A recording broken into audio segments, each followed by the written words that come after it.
My mother, Margaret Reynolds, had spent the past 20 years in Westfield Oaks, a seemingly peaceful and picturesque neighborhood.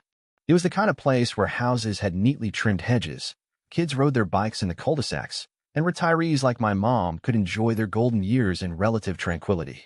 Or at least, that's how it was before Karen Whitmore took over the HOA. Karen had seized control of the board like a dictator, assuming the throne. What was once a neighborhood guided by mutual respect had turned into a bureaucratic nightmare, where homeowners had to get permission for everything, right down to the kind of plants they could put in their yards.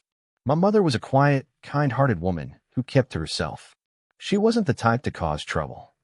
She paid her HOA dues on time, kept her home pristine, and spent most of her time tending to her flower garden and baking pies for the neighborhood kids. But somehow, she had become Karen's newest target. It started subtly. First, there was a warning for her overgrown bushes. Mind you, they had been perfectly trimmed just a week before. Then came the fine for having her trash bins in the wrong spot, even though she had placed them exactly where the HOA handbook specified. Then a citation arrived for her front porch light, which, according to Karen, was an unauthorized wattage. Mom, being the kind soul she was, didn't want to stir up trouble. She thought it was all just a misunderstanding. "Maybe I missed something in the rules, sweetheart," she told me over the phone. I knew better. This wasn't misunderstanding. This was harassment. Karen was picking away at my mother, trying to break her down. But the real shocker came when my mother woke up one morning to find a bright red notice taped to her door. It read, "Notice of termination of property rights." According to the letter, my mother had violated community standards repeatedly and had failed to rectify outstanding violations. The HOA was now moving to foreclose on her home. She had 30 days to vacate. 30 days to pack up her life, leave behind decades of memories, and find somewhere else to go. She called me that morning, her voice wavering. "Sweetheart, I don't know what to do. They're taking my home." I felt a slow rage building in my chest. Karen had no idea who she was dealing with. She thought my mother was just a helpless widow, another easy target to bully and push out so she could make way for a new resident, probably one of her real estate cronies who would buy the house at a fraction of its worth. She had no idea that her victim's son, me, was a multi-millionaire real estate investor with zero tolerance for corruption. And she was about to find out. I flew in the next day. The moment I arrived, I could see the stress in my mother's face. She looked exhausted, a shadow of the vibrant woman I knew. I wasn't going to let some HOA tyrant steal my mother's home. I took the termination notice and stormed over to the HOA office, where Karen and her clique of power-hungry board members held their meetings. When I walked in, Karen didn't even bother to look up from her desk. "Sir," she said in that condescending voice, "if you have a complaint, you'll need to submit it in writing." I slammed the notice onto her desk. "Explain this." Karen raised an eyebrow, finally giving me her full attention. She was in her late 50s, dressed in a pristine beige pantsuit, her nails painted some ridiculous shade of taupe that screamed corporate villain. She sighed dramatically, as if I was just another nuisance in her perfect little world. "Oh, that property has been in violation for quite some time now," she said, feigning sympathy. "Unkempt landscaping, improper waste disposal, and—" "That's a lie." Karen blinked. "Excuse me?" I leaned in slightly, lowering my voice just enough to make her uncomfortable. "My mother's house is spotless. Her lawn is immaculate. Her trash is stored exactly where your rulebook says it should be." Karen bristled at my tone. "Sir, I'm afraid you don't understand how an HOA functions. We have strict guidelines, and your mother has repeatedly failed to comply." I smirked. "Oh, I understand how it's just fine." I pulled out my phone and tapped my screen a few times. I understand them so well, in fact, that I own several properties in HOA communities. And as of this morning, I just purchased 5 homes in this neighborhood. Karen's smug expression faltered. Her clique of board members exchanged nervous glances. "And tomorrow," I continued, voice calm but deadly, "I'm making offers on 10 more." Her jaw tightened. That's not possible," she stammered. "The HOA has to approve buyers." I laughed. "No, it doesn't. Individual homeowners can sell to whoever they want. And you know what? They're thrilled to sell to me." Karen's face turned red. She had spent years building her little empire, terrorizing homeowners, pushing people around. And now, She was standing in front of the one person who could take it all away. I leaned in closer. "Now," I said smoothly, "let's talk about that foreclosure notice." She swallowed hard. "I'm sure we can work something out." I smiled. That's what I thought. Karen had no idea that she had just lost everything. And I was only getting started. Karen must have thought that a quick apology and a few mumbled excuses would be enough to make me go away. She was wrong. After our confrontation at the HOA office, I walked out with a smirk on my face while Karen sat there, probably rethinking her entire existence. But I wasn't done yet. My first order of business was to get my mother's foreclosure overturned. I'd already spoken to a real estate attorney on the flight over, and within a few hours, we had filed an injunction to stop any proceedings. HOA or not, they weren't going to be able to take my mother's home without a real fight. And as it turned out, Karen had cut corners. The foreclosure notice was riddled with violations, including missing legal disclosures and fabricated citations. The fines she had issued against my mother? Most of them weren't even real. I sent an email to the entire HOA board, attaching copies of the fraudulent violations, along with a friendly notice that my legal team was now reviewing every single HOA foreclosure in the community. Within an hour, 2 board members quit. But Karen, she was too stubborn to back down. That night, I decided to pay a visit to a few of my new neighbors. Since I had just purchased multiple homes in the neighborhood, I figured it was time to introduce myself. And what I found was an entire community fed up with Karen's dictatorship. One woman told me about how Karen fined her for leaving a garden hose in the yard for too long. A retired veteran who had lived in Westfield Oaks for nearly 30 years said that he received a warning for flying an American flag because it wasn't an approved pole color. The young couple explained how Karen had blocked their home renovation permits for over a year, citing aesthetic inconsistencies that weren't even in the handbook. People were tired. They were ready for change, and I was about to give it to them. The next morning, I called an emergency town hall meeting. I rented out the local community center, personally invited every homeowner in the neighborhood, and put out a notice about the meeting in the community group chat. Karen, of course, tried to stop it. She sent out a mass email claiming that the meeting was unauthorized and that residents should not engage in conversations that disrupt community unity. I responded by sending an email of my own. "Dear homeowners, I recently purchased multiple properties in Westfield Oaks and have been made aware of some serious HOA violations and legal discrepancies that may impact many of you. As a real estate professional, I have extensive experience dealing with HOA mismanagement and legal fraud. I invite you all to attend an emergency town hall meeting where we will discuss our legal options as community and take steps to hold the HOA accountable. Date tomorrow. Time 7 p.m. Location Community Center. HOA members are also welcome to attend." Within minutes, my inbox exploded. People who had been too afraid to speak out before were ready to fight back. And Karen was panicking. She sent another email later that night, desperately trying to frame herself as a victim.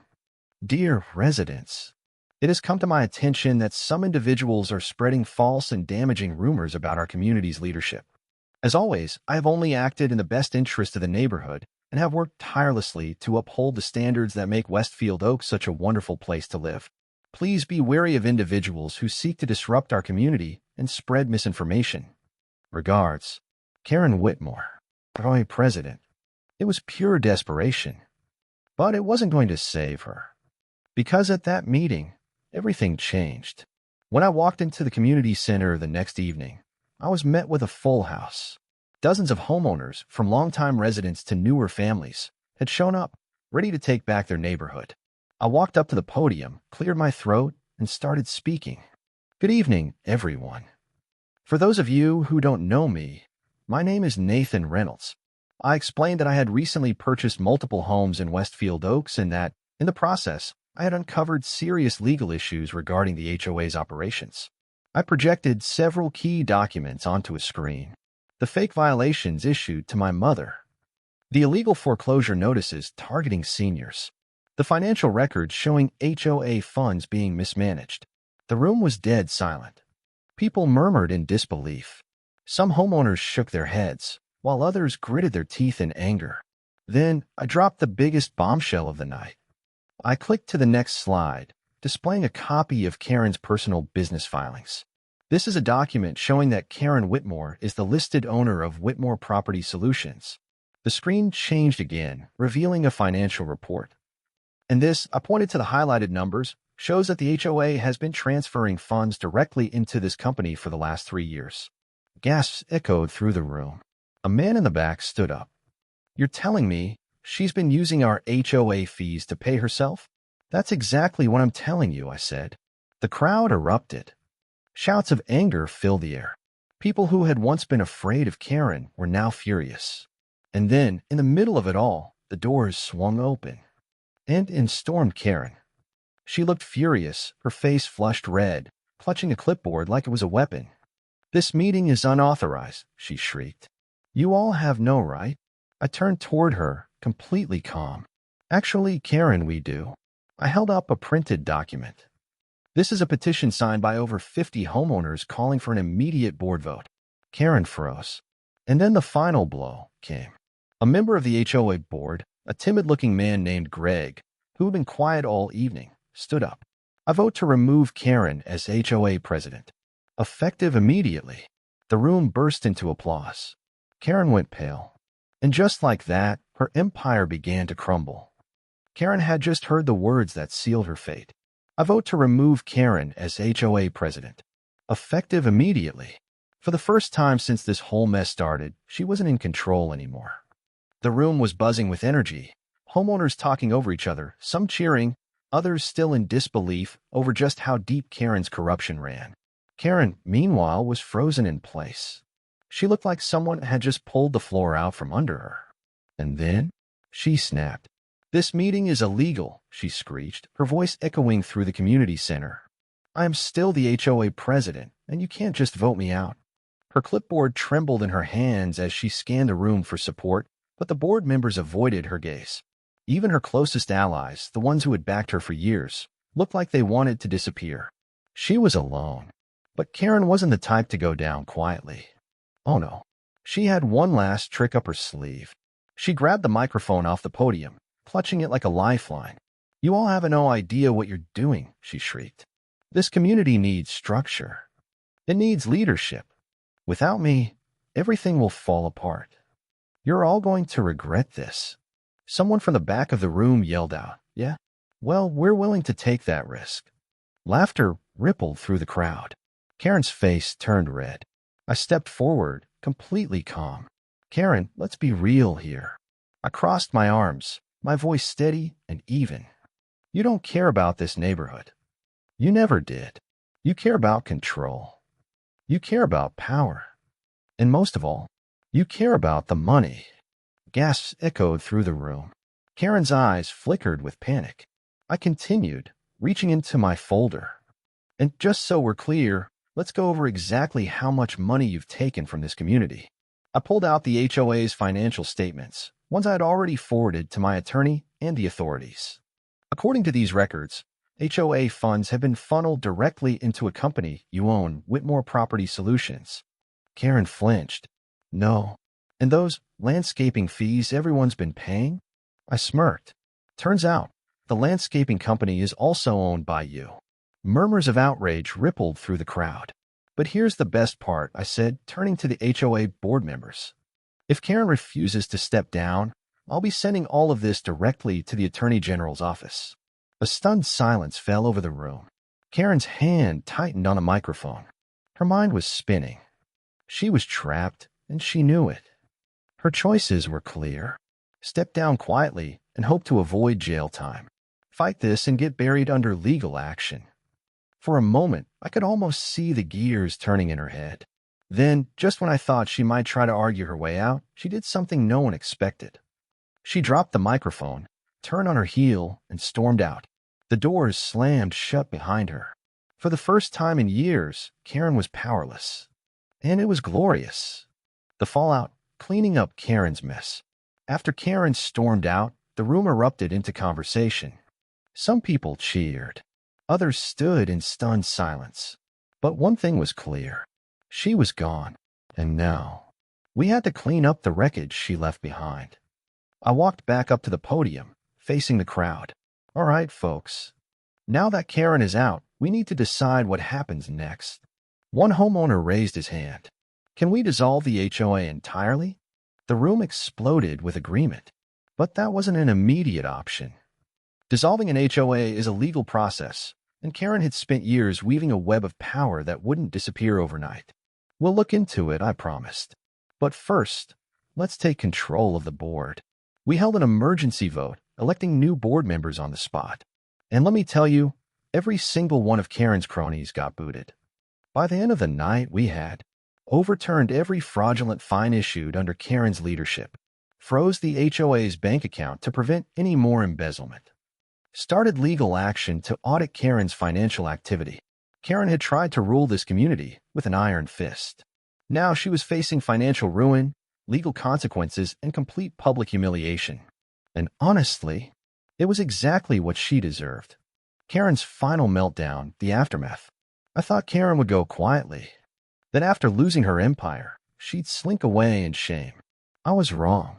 Because 2 days later, I woke up to a video making rounds on social media. Someone had recorded Karen standing on her front lawn at 3 a.m., screaming into the void. She was ranting about how she had been betrayed, how the community would fall apart without her, how was a con artist who had manipulated everyone.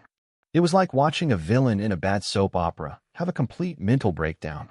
By the time I checked my email that morning, I had dozens of messages from neighbors. They wanted to throw a party. An HOA freedom party. And you better believe we made it happen. The grand finale, the HOA freedom party. The entire neighborhood came together for the biggest celebration Westfield Oaks had ever seen. People brought food, music, drinks, the works. One homeowner even built a piñata shaped like Karen's clipboard. When the party started, there was only one rule. No one was allowed. And as I stood there, watching my mother smile for the first time in weeks, surrounded by people who had finally reclaimed their neighborhood, I realized, this is what real community looks like. Not fines, not fear, not power-hungry dictators like Karen. Just good people living their lives free. And as for Karen, last I heard, she moved out of the neighborhood. No one knows where she went. No one really cares. Because Westfield Oaks, it's finally free. With Karen out of power, the entire neighborhood felt different. For the first time in years, people weren't afraid to step outside, worrying about petty violations or bogus fines. The shift was almost instant. Kids played freely on the sidewalks without parents worrying about an HOA complaint. People decorated their homes however they pleased, some even intentionally painting their front doors colors that Karen once banned, just for the satisfaction of it. It was like someone had lifted a giant weight off the entire community. But even though Karen was gone, her damage remained. And now, we had to fix it. Undoing the damage, the HOA cleanup begins. The first thing on the newly elected HOA board's agenda was to review every single fine issued under Karen's leadership. Turns out, Karen had been issuing false fines for years. Some people had even been threatened with foreclosure over made-up violations. We canceled every single fraudulent fine. Homeowners who had already paid those fines, they got their money back. That alone won over half the community. But there was still more work to do. The neighborhood's finances were a disaster. HOA funds had been misused for years. Community maintenance projects had been delayed indefinitely while Karen funneled money into her own businesses. And in some cases, Karen had even charged residents for services that were never performed. We launched a full financial audit, turning over everything we found to the authorities. But here's the real kicker. Turns out, Karen had been embezzling money for over 5 years. And now, she was under full investigation for fraud. The HOA vote, should we abolish it? After we cleaned up the immediate mess, the next big question was, should the HOA even exist anymore? For years, Karen had used the HOA as her personal kingdom, abusing homeowners for her own benefit. And now that she was gone, many people wanted to abolish the HOA entirely. But it wasn't that simple. An HOA can't just disappear overnight. There's legal paperwork, city regulations, and a long process to go through. So, instead, we took a different approach. We rewrote the HOA's entire rulebook from the ground up. No more useless fines. No more overreaching control. No more arbitrary rules. Instead, the new HOA board focused on only 3 priorities. keeping public areas clean and safe, helping homeowners, not harassing them, protecting property values without controlling people's lives. The community voted overwhelmingly in favor of these changes. For the first time in years, people actually felt like the HOA was working for them, not against them. Karen's final defeat, the lawsuit. Even though Karen had been removed, her problems were far from over. Remember that financial audit?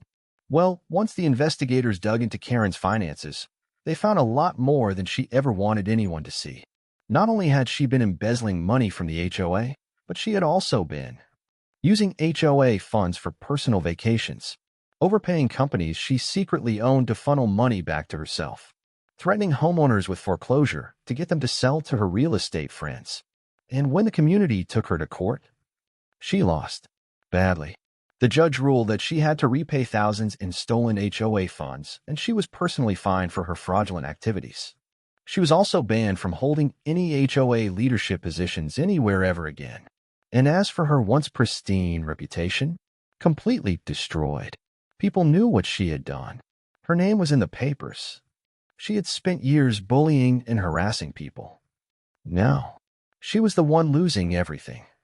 The final celebration, Community Reborn. A few months after Karen's downfall, we held one final neighborhood event. Barbecue. The entire neighborhood showed up, not because they were forced to buy HOA rules, but because they wanted to. People laughed, shared drinks, and finally felt like they were part of a real community. Someone even brought a cake that said, "No more Karen," and my mother. She was happier than I had seen her in years. As she stood in her garden, finally free from the stress of Karen's harassment, she turned to me and smiled.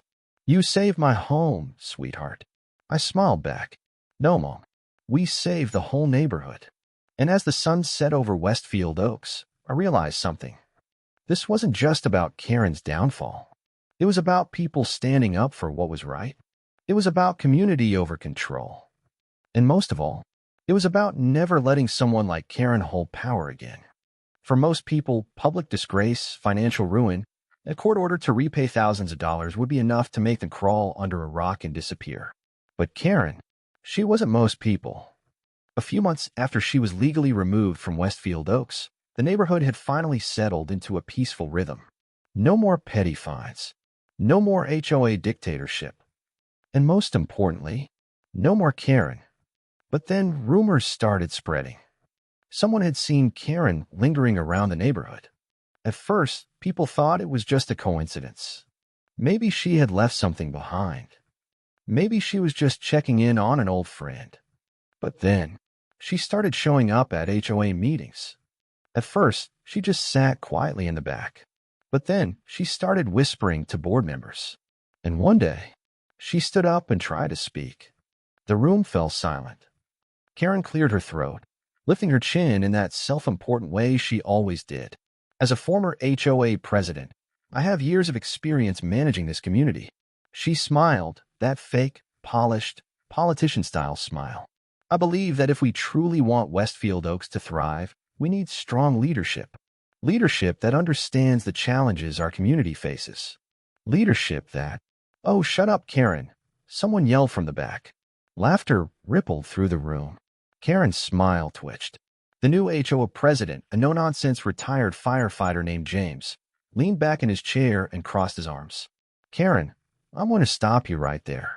His voice was calm but firm. "You have no authority here anymore.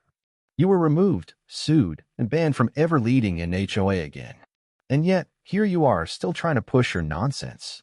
Karen's face turned red. "I'm just trying to help the community," she snapped. "No, Karen," James said, not missing a beat. "You're trying to control it. Again. And no one here is interested." A murmur of agreement ran through the crowd. Someone else called out, "Didn't you steal thousands of dollars from us?" Another voice added, "Aren't you banned from attending HOA meetings?" Karen scowled. She opened her mouth to argue, but before she could, James pointed to the door. "Karen, get out." Her eyes widened. "You can't." "Yes, I can."